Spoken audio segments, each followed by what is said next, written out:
What's up, everyone? It's Dr. Nick Nelson here, fresh out of bed. You can check out my bedhead morning hair. I just wanted to take a moment to talk to everyone about morning routines. Something real important to me is waking up early, getting out on this patio.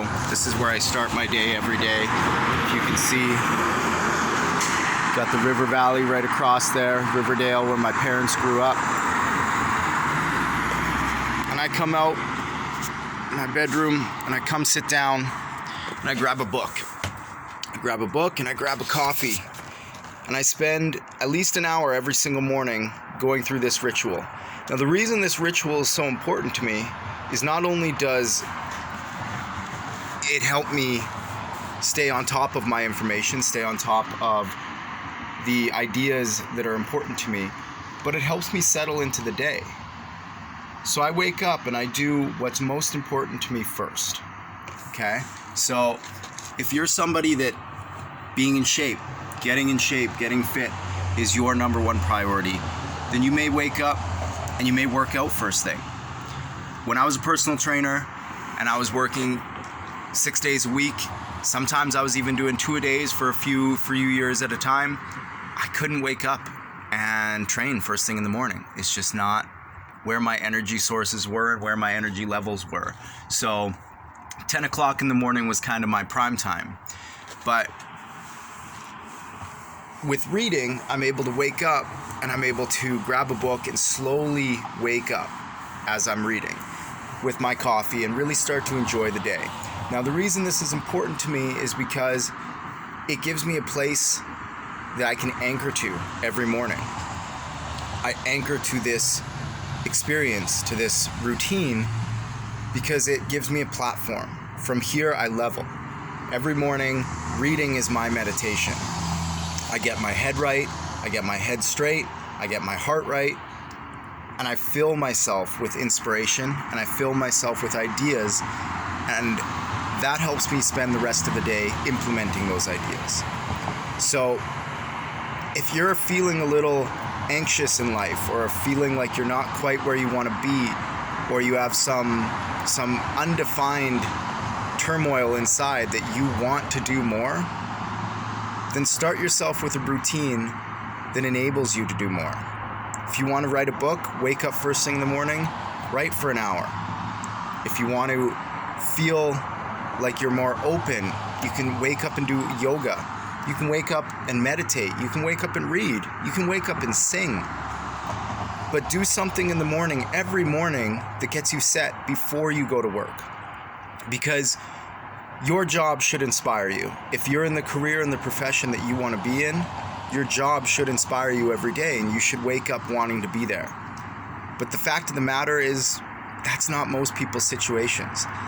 And it's important that you don't spend your life waking up first thing in a rush, unhappy to be awake, saying, oh, I wish it wasn't Monday, or I can't wait for Friday.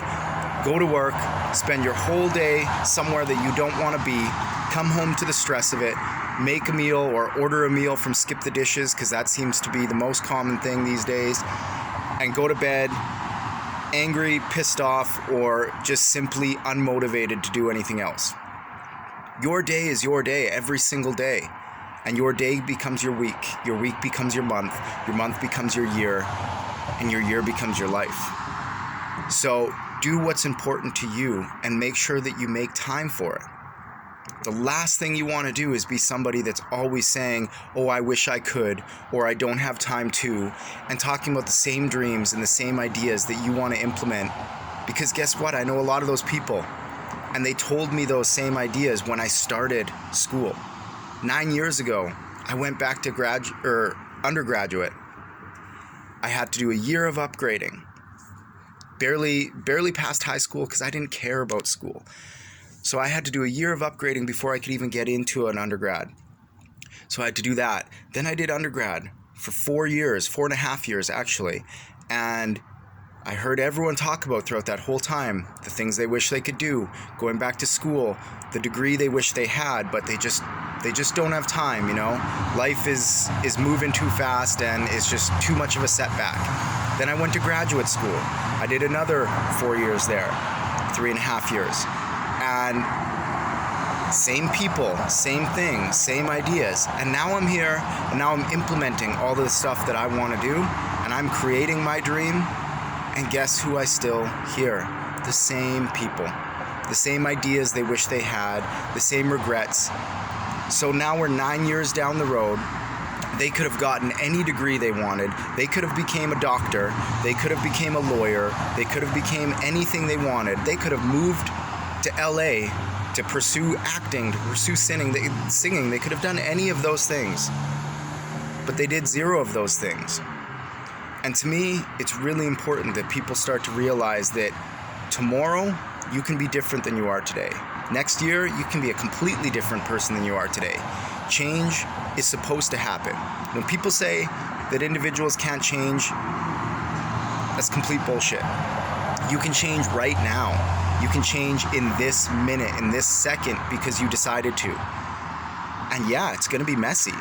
And you're going to go back, you're going to fumble, you're going to become who you were for a moment. You're going to go back and do the old habits that you have for a moment. But if you continuously push yourself and you continuously remember, yes, I did want to change and I do want to do this different, and you make that change, then you change who you are, you change your life. I mean, no matter where you are, if you're 15 right now, if you're 10 right now, if you're 20, if you're 30, if you're 60, you have time. I went to graduate school with a few different people that were in families and that had kids, and school was intensive. In California, there is a attendance policy that you have to be missing no more than 10% of a single class or else you fail it, no matter what university you're in California. So we had school from 7:30 in the morning to usually about 5 in the evening. And then we had clinic for the last 2 years of school. So it was pretty intensive. I went to school with a couple. The mom and the dad were both in the same graduate school, in the same course that I was in. They had 4 kids. 4 kids. So if you want to talk about not having time, if you want to talk about the fact that you just simply can't do these things, they moved from a totally different state that was vastly different from where they ended up, took their whole family there, and made it through because they decided to. And guess what? Now, there's 2 doctors. Both mom and dad are doctors. If you think their life is not going to be different for those kids than it was 4 years ago because they made that change, you know, I really think that everyone out there needs to do what they want to do and really, really think about who do you want to be in 5 years? Where do you want to be in 5 years? And start making the steps to get there.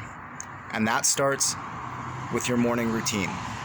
Do what's important to you, set up the life that you want to have, and then follow through. Cheers, everybody. Hope you enjoyed this. Have an awesome day.